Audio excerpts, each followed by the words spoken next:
Acute acute myeloid leukaemia, myeloid का मतलब होता है बोन मैरो, ठीक है। Leukaemia mean WBC cancer. तो AML एक्यूट माइलॉइड ल्यूकेमिया में क्या होता है, एक ऐसा डिसऑर्डर है जिसमें WBCs मेलिग्नेंट WBCs यानी कैंसरल जो WBCs होते हैं वो बोन मैरो और ब्लड में एक्यूमुलेट होना शुरू हो जाते हैं। और इसके साथ मैं ऑलरेडी डिस्कस कर चुकी थी अपनी प्रीवियस वीडियो में कि जो एबनॉर्मल सेल्स होते हैं इसकी वजह से कौन सा सिम्टम्स, ये इसकी डेफिनेशन है। और ये जो इसके सिम्टम्स हैं, जो नॉर्मली ये जो सेल ग्रो हो रहे थे, ये बोन मैरो फेलियर और इनफिल्ट्रेशन ऑफ ऑर्गन से रिकग्नाइज होंगे।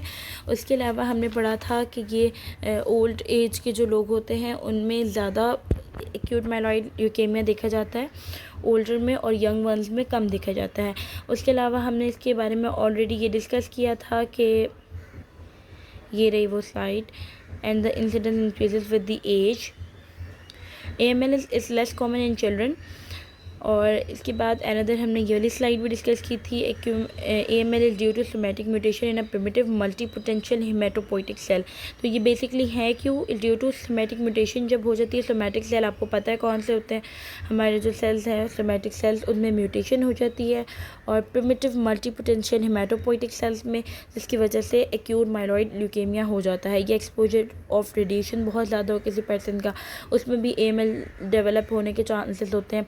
और किसी का हाई डोजेस ऑफ बेंजीन का बहुत ज़्यादा एक्सपोजर हो उससे भी, और chronic inhalation of tobacco smoke हो, इससे जो होता है वो ये लेस कॉमन है। ये कोई रीज़न कोई बहुत वो नहीं है कि इसकी वजह से हाई इन्हेलेशन होगी टोबैको स्मोक की तो उस पर्सन को लाजमी AML होना है।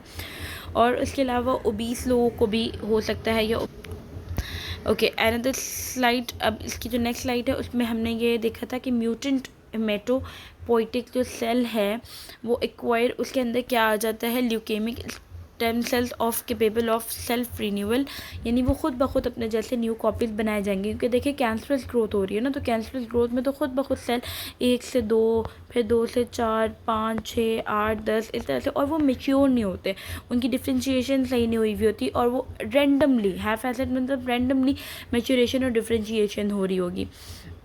अच्छा, द म्यूटेटेड यानी ये जो ल्यूकेमिक सेल हैं ये प्रोलिफरेट हो जाएंगे टू फॉर्म अप्रॉक्सीमेटली, यानी इतने ज़्यादा 10 to 100 मिलियन और मोर सेल।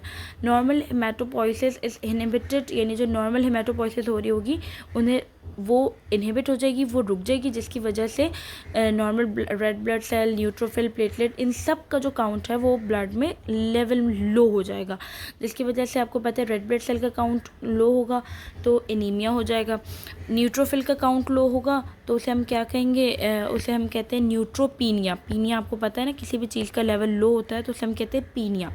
और प्लेटलेट का लेवल लो हो जाएगा तो थ्रोम्बोसाइटोपिनिया हो जाएगा। थ्रोम्बोसाइट्स हर सेल का नाम है, जैसा WBCs का नाम क्या है, ल्यूकोसाइट, प्लेटलेट्स का नाम क्या है, थ्रोम्बोसाइट्स, और रेड ब्लड सेल्स का क्या नाम है, एरिथ्रोसाइट्स। तो ये आपको पता होना चाहिए, तभी आपको ईजिली बायोलॉजी जो है वो समझ आती है।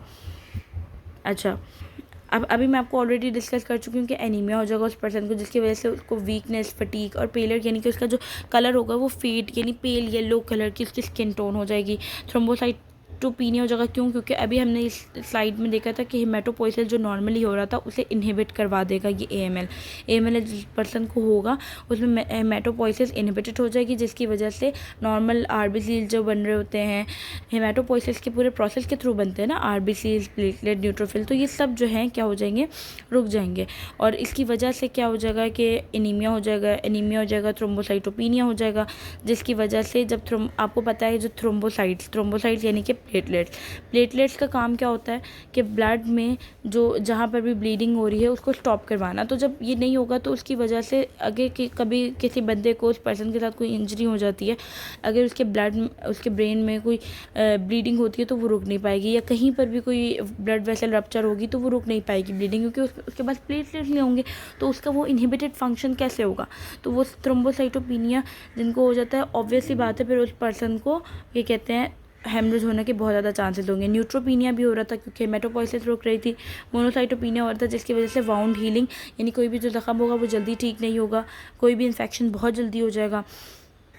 और ये सारा बर्डन किसके ऊपर आ जाएगा, स्प्लीन के ऊपर, कि स्प्लीन ये सेल्स बनाएगा और स्प्लीन सेल्स बना बना के उसकी जो अपनी हालत है वो ख़राब हो जाएगी और स्प्लीनोमेगली यानी कि वो अपने साइज़ से बहुत ज़्यादा इनलार्ज हो जाएगा, वो इन्फ्लेम हो जाएगा, जिसकी वजह से वो भी ख़राब होना शुरू हो जाएगी। जिस पर्सन को AML होगा उसकी स्प्लीन भी बहुत ज़्यादा मुतासर होती है। और जिस पर्सन को AML होता है उसके क्या नॉर्मेलिटी देखी जाती हैं, लेबॉर्ट्री टेस्ट जब उसका ब्लड टेस्ट किया जाता है, उसके ब्लड टेस्ट में हाइपर यूरिसेमिया यानी कि uricemia, hyper mean high level uricemia यानी यूरिक एसिड। तो hyper uricemia is an elevated uric acid level in the blood. और हाइपर फॉस्फेटेमिया भी हो जाएगा यानी फॉस्फेट भी ज़्यादा हो जाएंगे। हाइपोकैल्सीमिया, कैल्शियम का लेवल लो हो जाएगा और पोटेशियम का लेवल लो हो जाएगा। ये इसमें कॉमनली देखा जाता है।